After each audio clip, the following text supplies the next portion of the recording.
So behind you here on this wall is some sample pictures.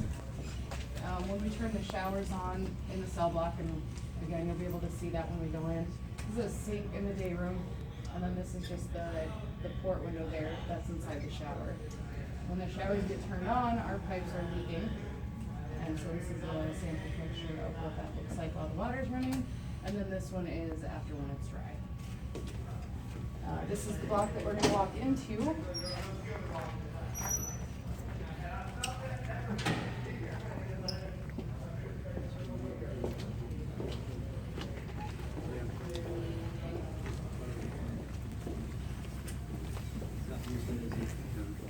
Get everyone for 2 square feet in each zone.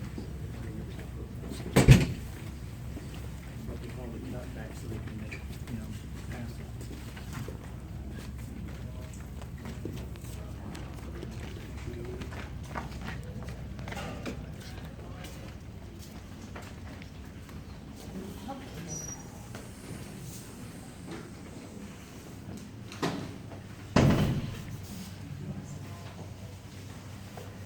So like Chad was saying earlier, Sheriff Leonard said that everything is state mandated. Everything that we do. You can see in this one, there's a bunk, and that is a violation of the square footage rule that for each inmate. So it would have to be brought back down to 1. This cell block right now houses 5 inmates. The shower's right back there. And then the same there. So this is the day room area, and they get a certain amount of square footage per inmate in this area, and then again in their cell itself. So, if you can imagine being in here, and there's a big brick wall right there, we can't see the inmates 24/7, and they can't see us. And that does pose a problem sometimes. If there's any type of emergency, it may delay us getting to them.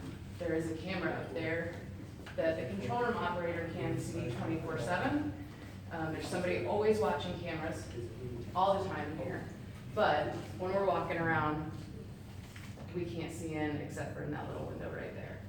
So about every 45 minutes, a jailer will go around and scan, if you notice the red tags on the wall, we actually have a machine, and it's a computer system that we scan, and then we go in and say what each inmate is doing. So that takes up a lot of time when you have one person that has to go around every 45 minutes to check on every single inmate. How much time do they get to spend out here? We wake them up at 6 a.m. and we lock them down again at 10:30 p.m. Okay, so And then they go, yep, they're free to come in and out of their cell, and then at 10:30 p.m., they have to go back into their cells and get locked down for the night. Unless they get cited for violations, if they get written up for breaking any of the rules of the facility, then we do place them on lockdown, which poses a problem for our jail because you're not gonna see the cell blocks, all of them, but some of the doors don't fully shut. So if we have an inmate who broke a rule in another pod where the door doesn't shut, we have to bring them into this pod or one of the other pods where the door does lock.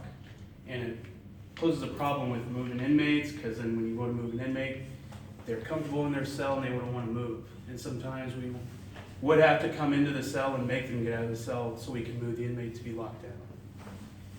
So like when fights occur, is it typically out here in the common? Typically when fights occur, yeah, it'll either be down there or in the day room or in the cells. They eat it here also? They eat at that They do table. everything in here? Everything is in here. And how many pods are there like this? There's 7 altogether. This one wall here is the only ones that actually have these bar sliding doors. The other ones on their other 4 have actual heavy doors that shut. But I would say maybe 1 in each of those rooms may be shut all the way. Most of our doors do not lock. All the pods on this north hallway, they lock. But all the other pods, doors don't lock except for one pod which houses female inmates. That's the only other pod that locks.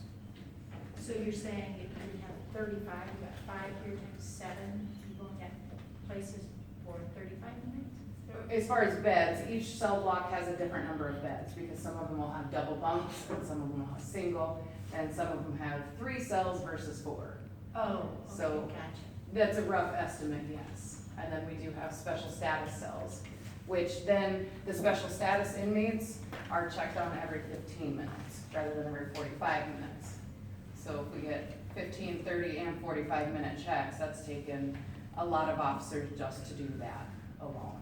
And so how do you segregate like juveniles, men, women? We have one block designated for juveniles, so if we have 5 males down in that cell block and we get 1 juvenile in, we now have to clear out 5 beds just for that 1 person.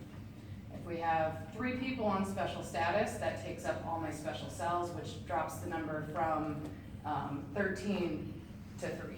And then if you don't have the rooms here or one of your other pods, you have to take them to another county. Yes, yes, we have, we actually have people in Boone County and Story County right now housing our overflow inmates. Those rules are all federal or state rules? They're state. They're state mandated, yep, Yeah. state mandated. Any other questions about the pods or anything? So how did you get this one empty so we could come in? I mean, is it They're just sitting all down of in them? special status cell, not happy about it. Guess they want their space back. Yeah. So, They'll be there